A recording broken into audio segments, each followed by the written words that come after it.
Champions ট্রফির group পর্ব শেষে ভারত নিশ্চিত করেছে তাদের সেমিফাইনাল, যেখানে তারা মুখোমুখি হবে অস্ট্রেলিয়ার। দুবাইয়ে অনুষ্ঠিত গুরুত্বপূর্ণ ম্যাচে নিউজিল্যান্ডকে 44 রানে হারিয়ে ভারত গ্রুপ চ্যাম্পিয়ন হয়।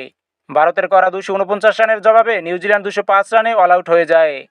ভারতের হয়ে স্পিনার বরুণ চক্রবর্তী অসাধারণ বোলিং করেন, একাই শিকার করেন 5 উইকেট।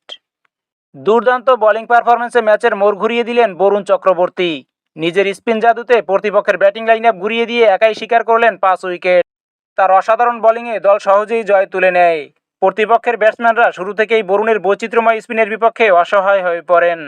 তার সুনিয়ন্ত্রিত লাইন লেন্থ ও দুর্দান্ত টার্নে একের পর এক উইকেট হারাতে থাকে প্রতিপক্ষ দল। বরুণের বোলিং ফিগার ছিল অসাধারণ, যা তাকে ম্যাচের সেরা পারফর্মার করে তোলে। এই অনবদ্য পারফরম্যান্সের স্বীকৃতি হিসেবে বরুণ চক্রবর্তী ম্যাচের সেরা খেলোয়াড় ম্যান অব দ্য ম্যাচ নির্বাচিত হন। ভারতের ইনিংসে শ্রেয়াস আইয়ার সর্বোচ্চ 79 রান করেন। হার্দিক পান্ডিয়া 45 ও অক্ষর প্যাটেল 42 রানের কার্যকারী ইনিংস খেলেন। অন্যদিকে নিউজিল্যান্ডের হয়ে সর্বোচ্চ 81 রান করেন কেন উইলিয়ামসন। এই জয়ে ভারত 4 তারিখে দুবাইয়ে প্রথম সেমিফাইনালে অস্ট্রেলিয়ার বিপক্ষে খেলবে। অন্যদিকে দক্ষিণ আফ্রিকা পাকিস্তানে গিয়ে দ্বিতীয় সেমিফাইনালে লড়বে নিউজিল্যান্ডের বিপক্ষে।